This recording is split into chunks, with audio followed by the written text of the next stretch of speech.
سبحان اللہ بحمدہ سبحان اللہ العظیم سبحان اللہ بحمدہ سبحان اللہ العظیم سبحان اللہ بحمدہ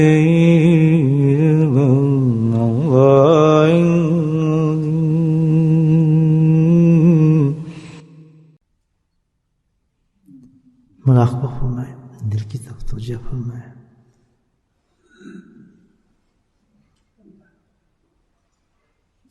اور یہ نیت کر لیا کریں، ایک چیز میں آپ کو سمجھا دوں، جو مراقبہ ہم کرتے ہیں تو اجتماعی طور پر تو میں کہہ دیتا ہوں،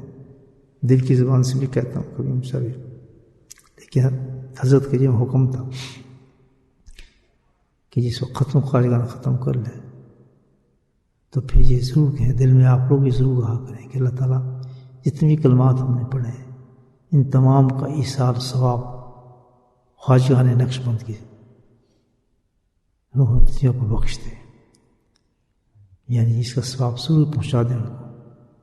یہاں پر ایک سوال ہوتا ہے کہ کیونکہ تمام جتنے مشائخ نقش بند ہیں ہم ان کا ختم تو نہیں پڑھتے، تو اس میں چند جو بڑے بزرگ ہیں اور جن کا خود حضرت نے حکم فرمایا کہ میں اپنی طرف سے نہیں کلمہ پڑھتا ہوں، مجھے لکھ کے دی کہ یہ کلمات آپ نے پڑھنے ہیں، جن کا انتخاب ہے کہ کس کس بزرگ کے ہم نے کلمے پڑھنے ہیں۔ بعض لوگوں کو ذہن میں یہ ہوتا ہے کہ انہی کلموں کیوں پڑھا جاتا ہے، بعض بزرگ ہم نہیں پڑھتے، کیونکہ کافی بزرگ ہیں نا ہمارے نقشبندی سلسلے، صرف ہم انہی کا پڑھتے ہیں تو ان کو یہ سال ثواب کیسے پہنچتا ہوگا؟ تو میرے بھائی اجتماعی پھر سارا ہم ان کو بخش دیتے ہیں سارا ثواب، تو شارٹ کٹ لگتا ہے۔ نام تو ان کا ہوتا ہے جن کا ہم کر رہے ہیں، لیکن ان کی نسبت سے بھی تمام جتنے نقشبند کے ہمارے مشائخ ہیں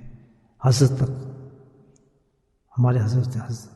فضل قریشی حضرت علی مرتضیٰ رحمۃ اللہ علیہ تک تمام کو ان کا بخش دیتا ہوں۔ تمام جب بھی خیال کیا ہے جب مراقبے میں جائیں تو اس سے پہلے ضرور دل میں یہ کہہ دیا کریں اللہ تعالیٰ تمام جو بھی ہم نے پڑھے کلمات کا ثواب بزرگان جو ہے ہمارے نقشبندی سلسلے کے ان سب کو بخش دیں، تو پھر اس کا لطف اور آتا ہے پھر الحمدللہ اس کا۔ تو ہم اب مراقبہ کرتے ہیں الحمدللہ، تو جتنے ہم نے کلمات تھوڑے پڑھے ہیں لیکن سب کا ثواب ہم تمام جو ہمارے بزرگ ہیں نقشبندی سلسلے کے حضرت تک جتنا ہے سب کو اس کا ثواب ہم بخشتے ہیں۔ اب یہ ہے کہ مراقبہ شروع کریں۔ مراقبہ جو ہے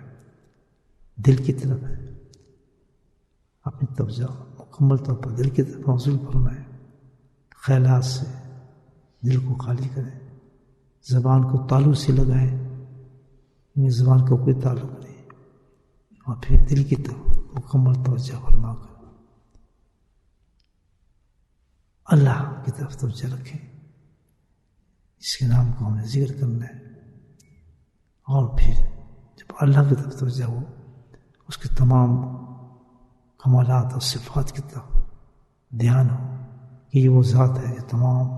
صفات سے موصوف ہے، کمالات سے موصوف ہے، اور تمام ہر نقص سے پاک ہے، اور ہم اسی ذات پر ایمان لائے ہیں۔ یہ کہیں اس کے بعد پھر دل کے اندر اللہ اللہ اللہ اللہ کا ورد کرنا شروع کر دیں۔ اس میں غنودگی آ جائے، نیند آ جائے تو بزرگ فرماتے ہیں کہ مکمل ثواب انسان کو مل رہا ہے، پھر یہی کیفیت انسان کی بدلنا شروع ہو جاتی ہے الحمدللہ، اور پھر اللہ تعالیٰ جو بھی اس میں عنایت فرما دے الحمدللہ وہ نعمت ہوتی ہے انسان۔ مراقبہ فرمائیں۔ بسم اللہ۔